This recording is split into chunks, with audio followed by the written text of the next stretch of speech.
Well, hello, everybody, and welcome to the 15-Minute Book Club.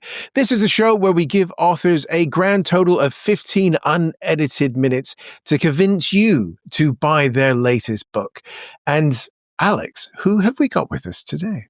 Today, we've got someone who's going to be talking to us about Renaissance medicine. Would you like to introduce yourself? Yeah, my name's Alana Skuse. I'm Associate Professor of Literature at the University of Reading, and I'm the author of The Surgeon, the Midwife, the Quack, How to Stay Alive in Renaissance England. I feel like we're going to have some fun with this one. Yeah. And I think that was the politest way we've done that so far. So, I know, right? We look at us growing as people. Right, are we ready? Are you ready with the clock? No, this... Not that we've got this right once so far, yeah. but... So you had one job. Yeah, I do have one job. And to be fair, I don't think in the 8 or so of these we've done so far, anyone's actually just had 15 minutes. So there we go. Right. Alana, your 15 minutes begins now. So what was the top line? How did you convince your publisher that this was something that needed to be out into the world? Okay. So we all have this idea of Renaissance medicine where there's some proper doctors and then everybody else is a quack. And everyone, even the proper doctors, they're all rubbish. And it's not true. So I want to put the record straight, say, actually, this is a really interesting time in medicine. It's when we get loads of different medical specialties, things like surgeons and chemists and bone setters and mad doctors.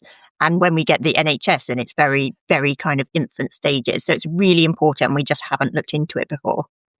Okay, so let's start with the fact that my imagining of this scenario is that the majority of people might perhaps be self-medicating and looking after themselves at home. So what is going on in the home? How do we see domestic medicine and people trying to take care of themselves at this period?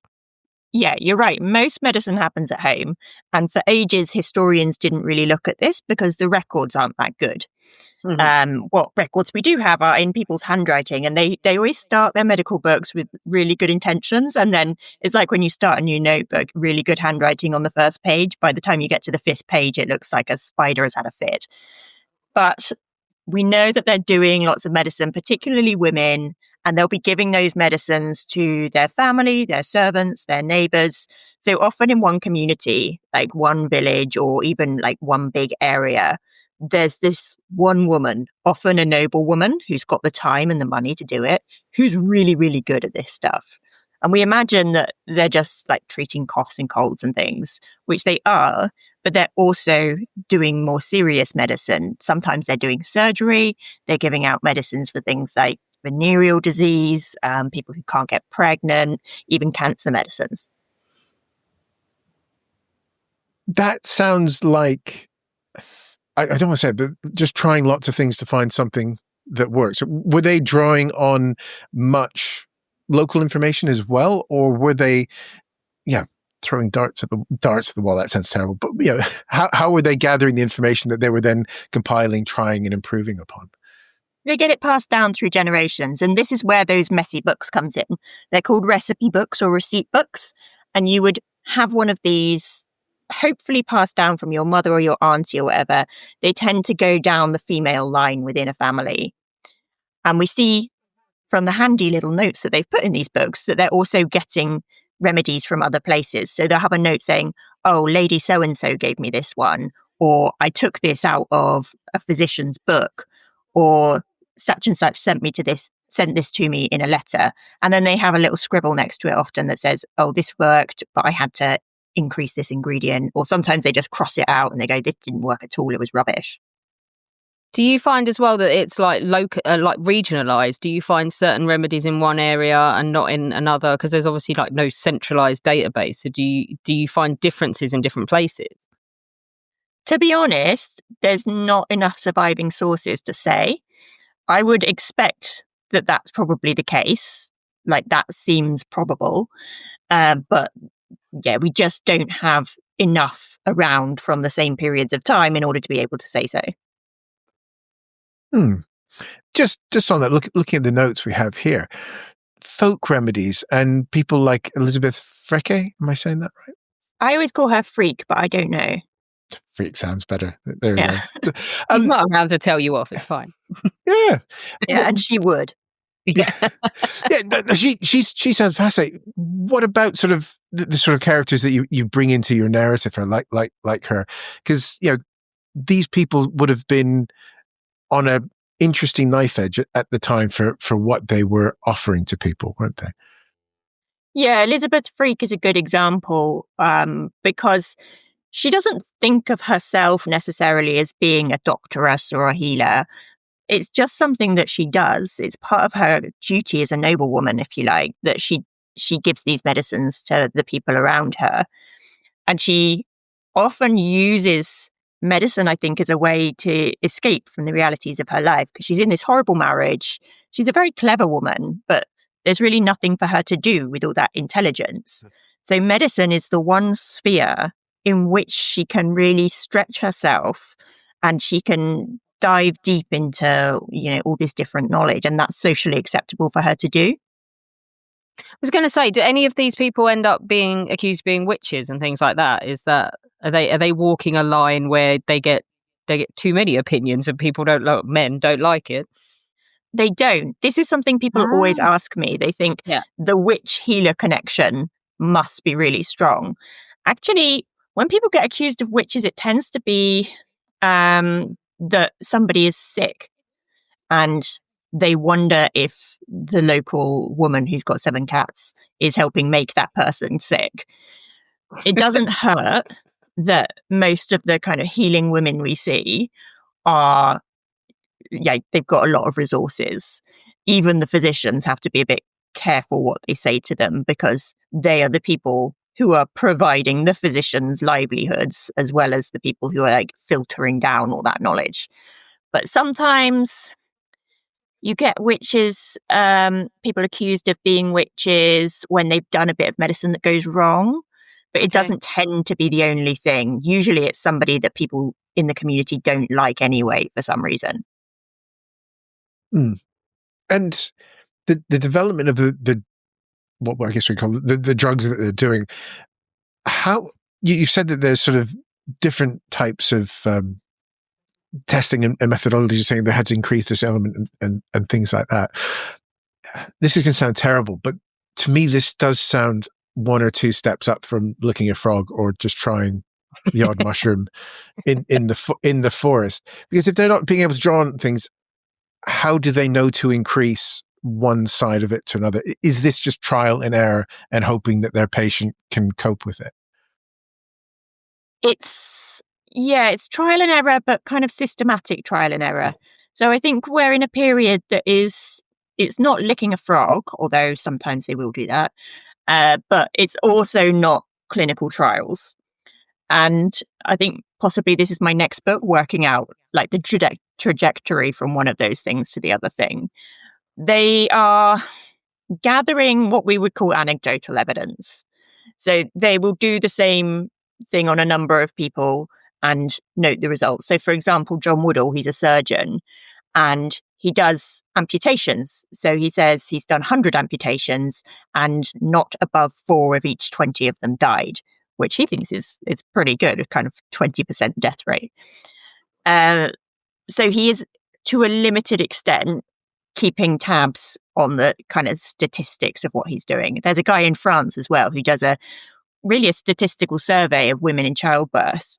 And he's looked at 500 births where things have gone wrong. And he's analysed to see what the thing was that went wrong. Okay, was it a twin birth? Was it the negligence of the midwife? Was it a physician that got involved? And so on and so on. But they're still not systematically doing that every single time. They rely quite a lot on hearsay and tradition.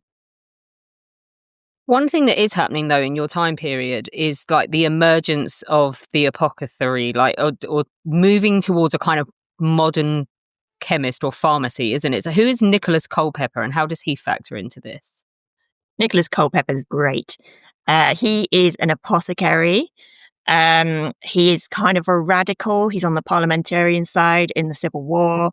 And he's kind of unusual because he's not an apothecary by his family. So his dad dies when he's very, very young, still a baby, and he is raised in his grandfather's household. And his grandfather is a minister. He really wants Nicholas to be a minister as well. And that means that he goes to great pains to make sure that he has really good Latin and Greek. Now, as it turns out, Culpeper doesn't really want to be a minister. There's a story that he is eloping with this girl, and on the way to meet her to elope, she gets struck by lightning. And that really, right? And that really puts him off being a minister, because him and God are not on good terms. So his grandfather is so disgusted when he finds out that he's been going to elope that he cuts him off anyway and just apprentices him to this apothecary.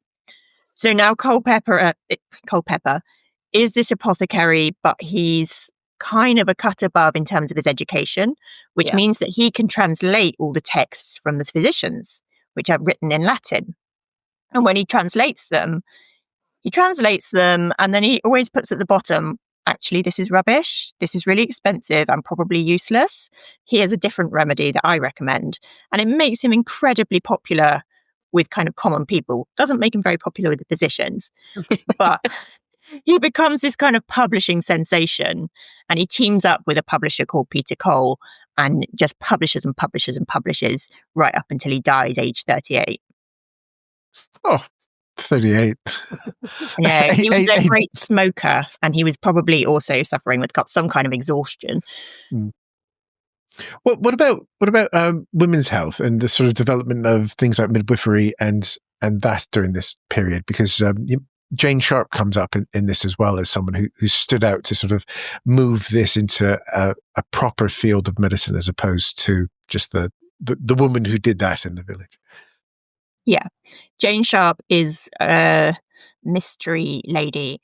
We don't know very much about her. We know that she wrote this tremendously popular book, the Midwife's book, which is the first book of midwifery written by a woman.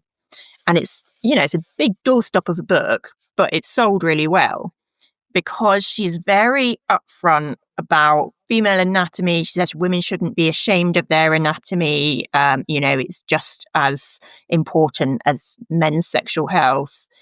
And she's also very skilled as a midwife. There's all these diagrams of, okay, if you encounter a breech birth, or the baby's got its arm stuck out, or this or that or the other, then what should you do? Manipulate the mother in order to try and get the baby out. In general, their approach to women's health is patchy, I would say. So you have your midwives, and midwives are a mixed bunch. Some of them literally are your auntie that has 7 children, and, she's been to a lot of births because most of them were hers. But some of them are professionals who are out there doing it every day of the week. Men's approach to women's health tends to be kind of fearful.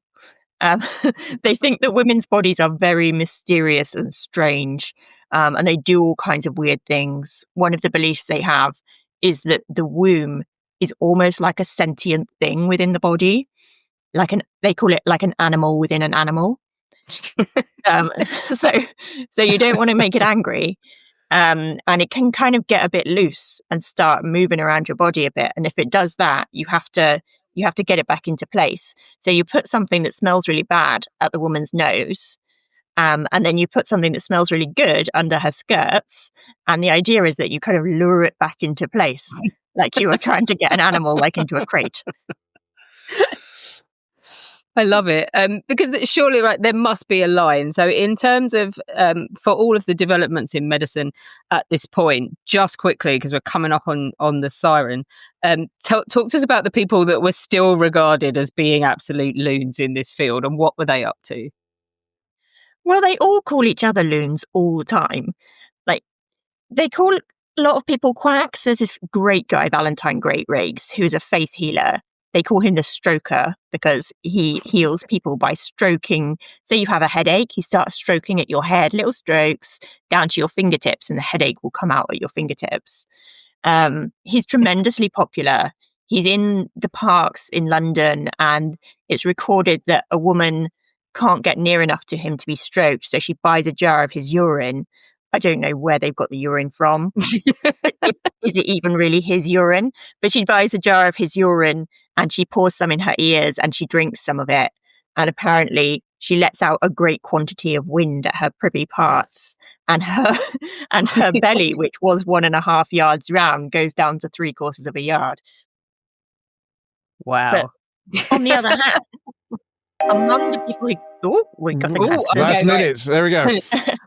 We've sussed that the meaner these gammon quotes are, the more fun they are. So, why are you championing a period of medicine where everybody's still banging on about humours and going on about like faith medicine and stuff, and plastering each other with leeches? So, like, how do you expect to convince people that there's a direct line between this and like the NHS or the welfare state?